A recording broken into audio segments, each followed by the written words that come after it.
जय हिंद मेरे प्यारे साथियों, आपका मेरे YouTube channel total study point GS में हार्दिक स्वागत है।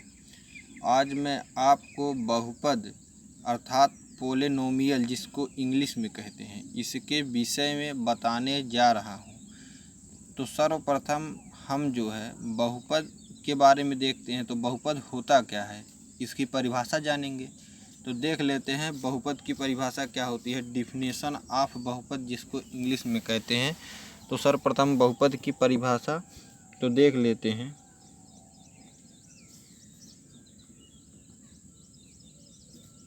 बहुपद की परिभाषा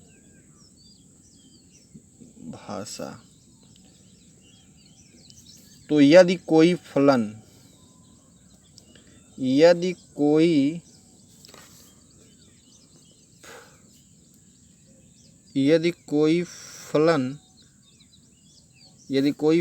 एफ एक्स बराबर a0 x घात 0 प्लस a1 x घात 1 प्लस a2 x घात 2 प्लस a3 x घात 3 and so on an x घात n के रूप का हो तो इस तरह के फलन को बहुपद कहते हैं। तो इस तरह के फलन को बहुपद कहते हैं। लेकिन बहुपद की कुछ महत्वपूर्ण शर्त होती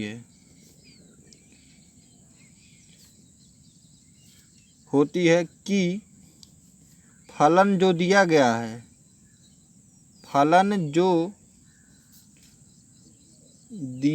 है उसमें a is not equal to 0 अर्थात a 0 के बराबर नहीं होना चाहिए और n की घात ऋणेतर पूर्णांक नहीं होनी चाहिए।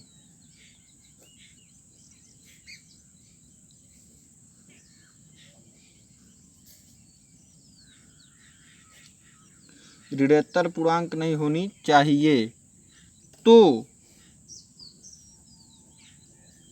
वास्तविक संख्याओं पर चर x में बहुपद कहलाता है। जैसे 4x square plus 7x plus 6 एक बहुपद है।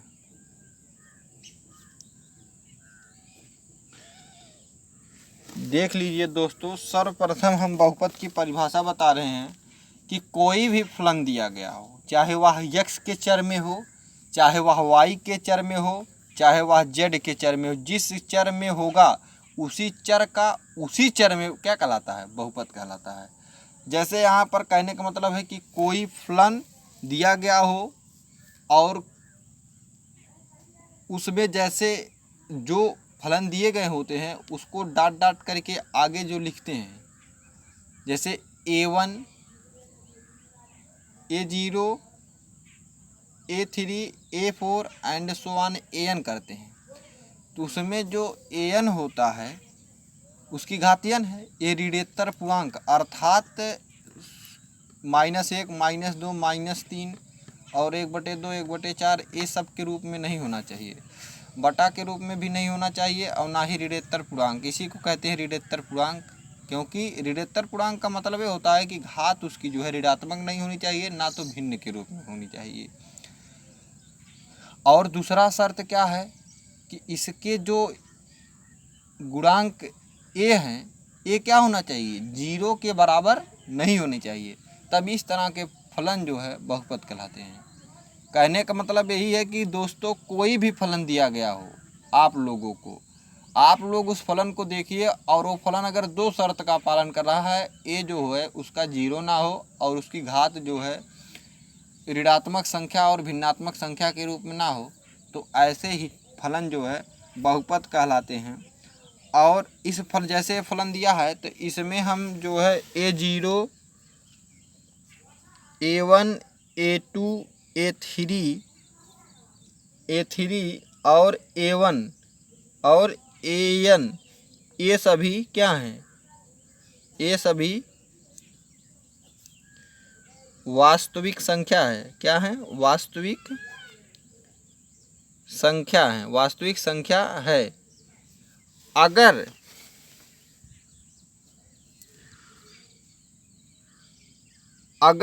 a0, a1, an सभी पूर्णांक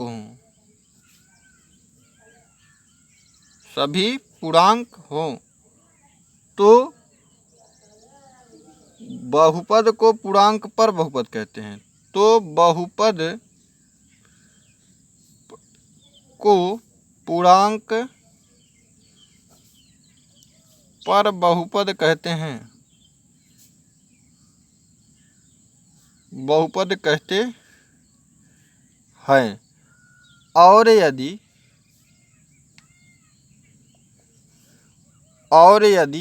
a0, a1, an सभी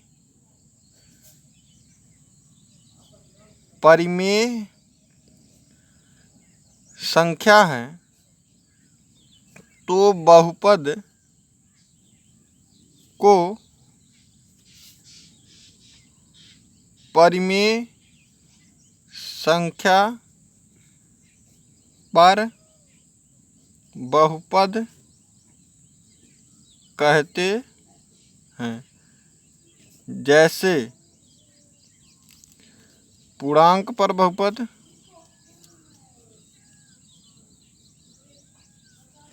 4x² + 3x + 2 है, और परिमेय संख्या पर बहुपद बराबर 2/3x² + 1/2x + 3 है। क्यों, क्योंकि देख लीजिए इसमें जो है पूर्णांक है तो सभी 4, 3, 2 सभी पूर्णांक है ना, और 2/3, 1/2, 3 सभी परमेय संख्या है, इसलिए इसे परमेय संख्या में बहुपद कहते हैं, इसे पूर्णांक संख्या में बहुपद कहते हैं।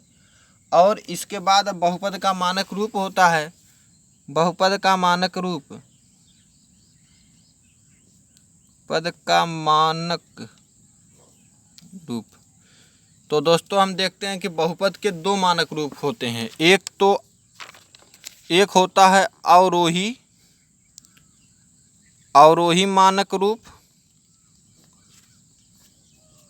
और एक होता है आरोही मानक रूप। आरोही मानक रूप में जैसे कोई बहुपद हम मान लेते हैं कि 2x² 1 + 3x दिया गया, इसको मानक रूप में लिखना है तो हम सबसे पहले अवरोही मानक रूप में लिखेंगे। अवरोही मानक रूप में लिखने का मतलब होता है कि 2x² + 3x + 1 ये अवरोही मानक रूप में होगा। अब आरोही मानक रूप में हो जाएगा 1 + 3x + 2x²। क्यों, क्योंकि अवरोही मानक रूप में मतलब बहुपद को घटते क्रम में सजाइए, और आरोही मानक रूप में बहुपद को बढ़ते क्रम में सजाइए। देखिए अब आपको हम बहुपद के प्रकार बताने जा रहे हैं। तो बहुपद के प्रकार में सर्वप्रथम बहुपद को जो है 2 भागों में बांटा गया है। एक तो पदों के आधार पर, तो पदों के आधार पर देख लेते हैं। नंबर 1 जो होता है पद के आधार पर, पदों के आधार पर पदों के आधार पर बहुपद तीन प्रकार के होते हैं। तीन प्रकार के होते हैं। तीन प्रकार के होते हैं। नंबर एक, तीन प्रकार के होते हैं बहुपद। नंबर एक जो होता है ए वाला और बी वाला और सी वाला, एक पदीय बहुपद। द्विपदीय बहुपद, त्रिपदीय बहुपद। ये हो गया। और अब घात के आधार पर, घात के आधार पर बहुपद, घात के आधार पर भी इन्हें कितने भागों में बांटा गया है? तीन भागों में। नंबर एक ए, बी और सी। ए वाला है एक घाती,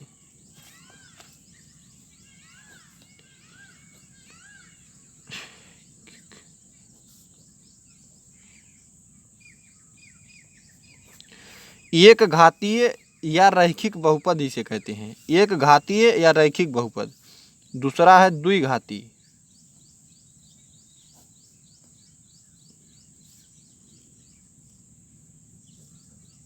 तीसरा है त्रिघाती।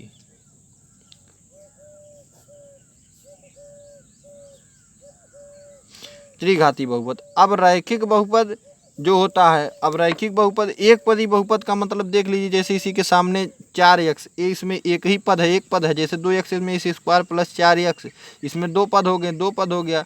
इसमें इसे त्रिपदी तो x square plus 2x plus 3। तो सर्वप्रथम देखिए इसमें एक ही पद है, एक हो गया। इसमें दो पद है, एक और दो, दो पद, दो पदी बहुपद। इसमें एक दो तीन, तो त्रिपदी बहुपद।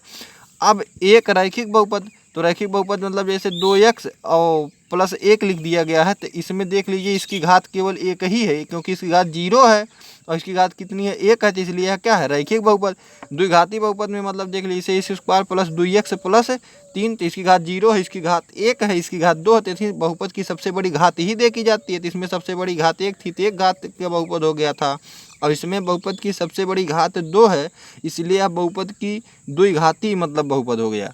अब त्रिघाती, त्रिघाती में x का cube plus 3x square plus 4x plus 3 हो गया। तो इसमें देखिए शून्य घात का है, एक घात का, दो घात का, तीन घात का, सबसे बड़ा बहुपद की घात 3 है, तो इसलिए कितनी घात का हो गया? त्रिघाती बहुपद हो गया, इसलिए इसे त्रिघातीय बहुपद कहते हैं। अब देख लीजिए जो त्रिघाती बहुपद है, एक घाती बहुपद का मानक रूप।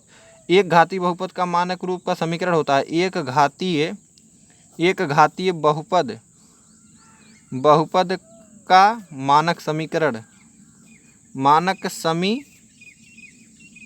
जो होता है वह ax प्लस बी के रूप का होता है जहाँ ए इज नॉट इक्वल टू 0, जहाँ ए कभी 0 नहीं होना चाहिए, मतलब x के गुणांक कभी 0 नहीं होना चाहिए। और द्विघाती बहुपद में देख लीजिए, द्विघातीय बहुपद का मानक रूप, द्विघाती बहुपद का मानक रूप होता है ax square plus bx plus c के रूप में होता है, जहाँ ए इज नॉट इक्वल टू 0, मतलब एक्स स्क्वायर का गुणांक कभी 0 नहीं होना चाहिए। अब त्रिघाती बहुपद देख लीजिए, त्रिघातीय बहुपद का मानक रूप या मानक समीकरण बात एक ही है।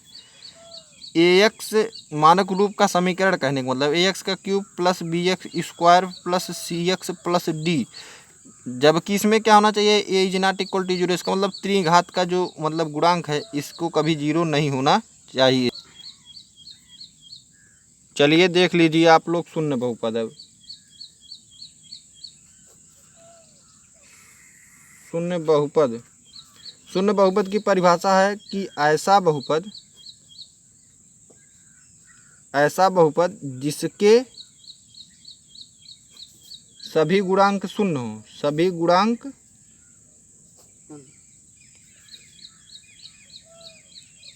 शून्य हो, उसे शून्य बहुपद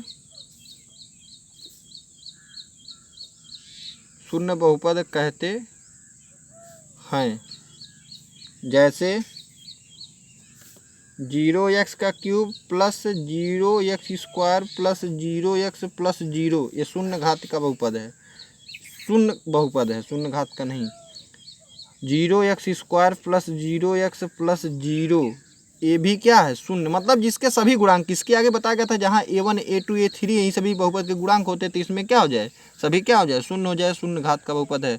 अब शून्य घात का बहुपद का घात परिभाषित नहीं है। एक नियम नोट में देख लीजिए, शून्य बहुपद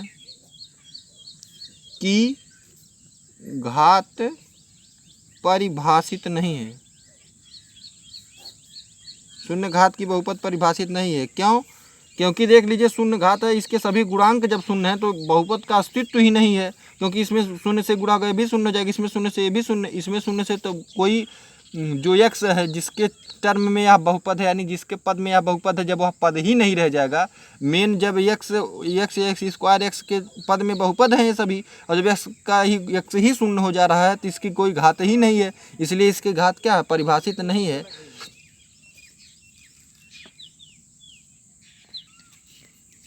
चलिए देख लीजिए आप लोग, अब हम आप लोगों को कुछ महत्वपूर्ण प्रश्न बताने जा रहे हैं। जैसे देख लीजिए, कुछ क्वेश्चन दिए गए हैं। जैसे कह रहा है कि निम्न व्यंजकों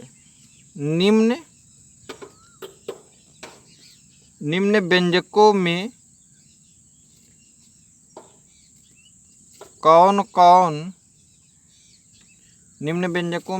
कौन एक चर में बहुपद हैं और कौन कौन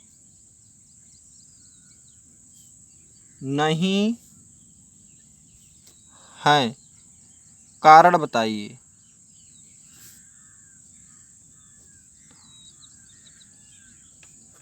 ठीक है, जैसे देख लीजिए, पहला सवाल दिया गया है, क्या है?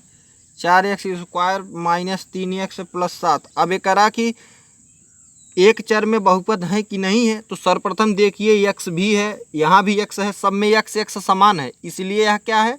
मतलब ये जो चर है, क्योंकि चर किसे कहते हैं? चर वे होते हैं जिनका मान सदैव बदलता रहता है, चर कहलाते हैं। अचर वे होते हैं जिनका मान सदैव नियत रहता है। इसमें 4 3 7 अचर हैं, x² x ये सभी चर हैं। तो कहने का मतलब ये है कि एक चर में तो x और x ये सभी चर हैं, देखिए सभी समान है ना, x ही है ना। तो जब x ही हैं, सभी समान है, तो एक चर में बहुपद हैं, एक चर में बहुपद हैं। अब कहोगे बहुपद कैसे है? तो बहुपद कैसे, देखिए 2 घात के बाद 1 घात है, इसके बाद 0 घात बहुपद के टर्म के रूप में है। बहुपद का फलन होता है p x बराबर a0 x घात 0 a1 x घात 1 a2 x घात n an x घात n, इस तरह के रूप में ये लिखा गया है, इसलिए है बहुपद है। अब कह रहा कारण के सहित बताइए। कारण हमने आपको बता दिया कि x के समान चर में है और ये जो है चर आसमान में है, इसलिए क्या हो गया? कहने का मतलब जो चर है समान है, इसलिए एक चर में बहुपद है। अब दूसरा सवाल देख लीजिए।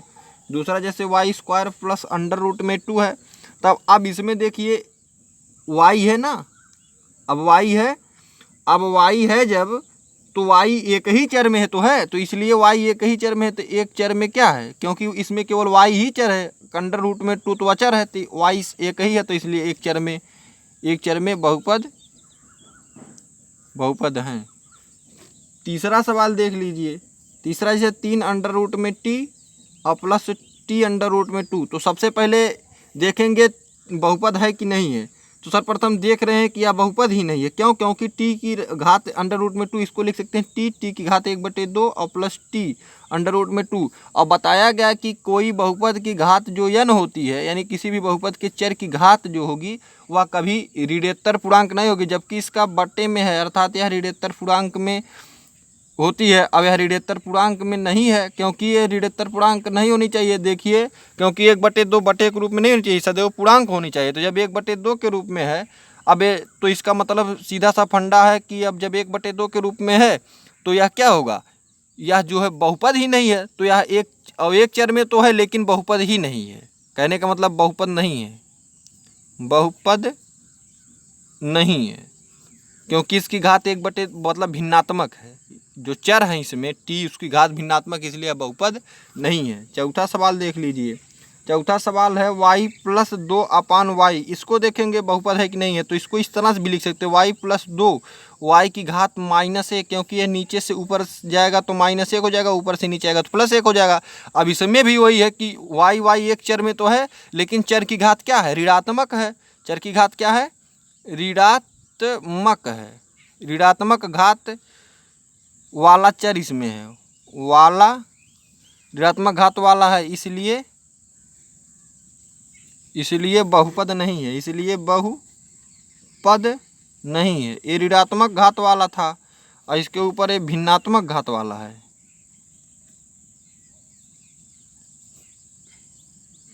भिन्नात्मक घात वाला था। अब पांचवा देख लीजिए, x की घात 10 और +y की घात 3 + t की घात 50, ये सभी दिया गया है। अब इसमें जब दिए गए हैं तो इसमें सर्वप्रथम देखेंगे कि जब ये दे दिया गया है तो इसमें सबसे पहले देख रहे हैं कि इसमें कई चर हैं, x भी है, y भी है, t भी है, सभी चर हैं।